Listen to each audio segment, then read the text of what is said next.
ലോകം വീണ്ടും ഒരു യുദ്ധഭീതിയുടെ നിഴലിലാണ്. പശ്ചിമേഷ്യയിൽ നിന്ന് പുറത്തു വരുന്ന വാർത്തകൾ ഒട്ടും തന്നെ ശുഭകരമല്ല. ഇറാനും അമേരിക്കയും തമ്മിലുള്ള ശീതയുദ്ധം ഇപ്പോൾ നേരിട്ടുള്ള ഒരു സായുധ ഏറ്റുമുട്ടലിന്റെ വക്കിലെത്തിയിരിക്കുകയാണ്. ജോർദാനിലെ അമേരിക്കൻ സൈനിക ബേസിനെ ലക്ഷ്യമാക്കി ഇറാൻ പുറത്തുവിട്ട പുതിയ സാറ്റലൈറ്റ് ദൃശ്യങ്ങളും വീഡിയോകളും കാര്യങ്ങൾ എത്രത്തോളം ഗുരുതരമാണെന്ന് വ്യക്തമാക്കുന്നുമുണ്ട്. അമേരിക്കയുടെ ഓരോ നീക്കവും കൃത്യമായി നിരീക്ഷിച്ചുകൊണ്ട് അവരുടെ സൈനിക വിമാനങ്ങളുടെ പാർക്കിംഗ് പൊസിഷൻ മുതൽ എയർ ഡിഫൻസ് സിസ്റ്റങ്ങളുടെ സ്ഥാനം വരെ ഇറാൻ ഒപ്പിയെടുത്തിരിക്കുകയാണ്. അടിക്കുമെന്ന് പറഞ്ഞാൽ അടിച്ചിരിക്കും എന്ന ഉറച്ച നിലപാടിലാണ് ഇറാൻ. ഇറാനും അമേരിക്കയും തമ്മിലുള്ള രണ്ടാം ഘട്ട ചർച്ചകൾ നാളെ സ്വിറ്റ്സർലാൻഡിലെ ജനീവയിൽ വെച്ച് നടക്കുകയാണ്. ലോകം മുഴുവൻ ഉറ്റുനോക്കുന്ന ഒരു ചർച്ചയാണിത്. ഈ ചർച്ച പാളിപ്പോയാൽ ഒരു മൂന്നാം വട്ട ചർച്ചയ്ക്ക് സാധ്യത ഇല്ലെന്നും ചിലപ്പോൾ നാളെ രാത്രി തന്നെ അമേരിക്ക ഇറാനെതിരെ ആക്രമണം തുടങ്ങിയേക്കുമെന്നും പ്രതിരോധ വിദഗ്ധർ വിലയിരുത്തുന്നുമുണ്ട്. റമദാൻ നോമ്പ് തുടങ്ങുന്നതിന് മുൻപായി ഒരു അന്തിമ തീരുമാനം എടുക്കാനാണ് അമേരിക്കയുടെ ശ്രമം. അറ്റ്ലാന്റിക് സമുദ്രത്തിന് മുകളിലൂടെ കിഴക്കൻ ദിശയിലേക്ക് അമേരിക്കൻ എയർഫോഴ്സിന്റെ ഇന്ധനം നിറയ്ക്കുന്ന വിമാനങ്ങളായ KC-135, KC-46 ടാങ്കറുകൾ തുരുതുര പറക്കുന്നതായി റഡാർ ട്രാക്കുകളിൽ കണ്ടെത്തിയിട്ടുണ്ട്. ഇതിന്റെ അർത്ഥം ദീർഘദൂരം സഞ്ചരിച്ച് ആക്രമണം നടത്തുവാനുള്ള യുദ്ധവിമാനങ്ങൾക്ക് ആകാശത്ത് വെച്ച് തന്നെ ഇന്ധനം നൽകി സജ്ജമാക്കുക എന്നതാണ്. തങ്ങളുടെ മണ്ണിൽ നിന്ന് ഇറാന് നേരെ ആക്രമണം നടത്താൻ പാടില്ലെന്ന് സൗദി അറേബ്യയും ഖത്തറും UAEയും ഒക്കെ പരസ്യമായി പറയുന്നുണ്ടെങ്കിലും യാഥാർത്ഥ്യം മറ്റൊന്നാണ്. ഖത്തറിലെ അൽ ഉദൈദ് വ്യോമതാവളത്തിൽ മാത്രം 16ഓളം US ടാങ്കർ വിമാനങ്ങൾ വിന്യസിക്കപ്പെട്ടു കഴിഞ്ഞു.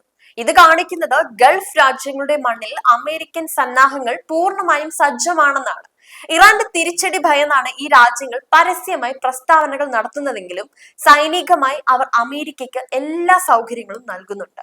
അമേരിക്കയുടെ വിമാനവാഹിനി കപ്പലുകളായ USS അബ്രഹാം ലിങ്കണും USS ജെറാർഡ് ഫോർഡിലും സകല അത്യാധുനിക സന്നാഹങ്ങളോടും കൂടി വിമാനങ്ങൾ നിറഞ്ഞു കഴിഞ്ഞു. ജനീവ ചർച്ചയിൽ ഇറാൻ പ്രധാനമായും 3 ആവശ്യങ്ങളാണ് മുന്നോട്ട് വെച്ചിരിക്കുന്നത്.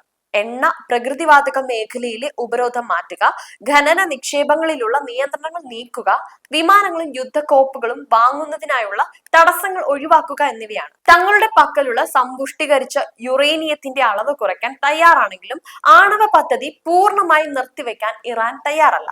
ഇതിനിടയിൽ ചൈനയുടെ സാറ്റലൈറ്റ് സഹായത്തോടെയാണ് ഇറാൻ അമേരിക്കൻ സൈനിക നീക്കങ്ങൾ ട്രാക്ക് ചെയ്യുന്നതും. ചൈന നേരിട്ട് യുദ്ധത്തിൽ ഇടപെടുന്നില്ലെങ്കിലും ഇറാന് വേണ്ട എല്ലാ സാങ്കേതിക സഹായങ്ങളും വിവരങ്ങളും അവർ കൈമാറുന്നുണ്ട്.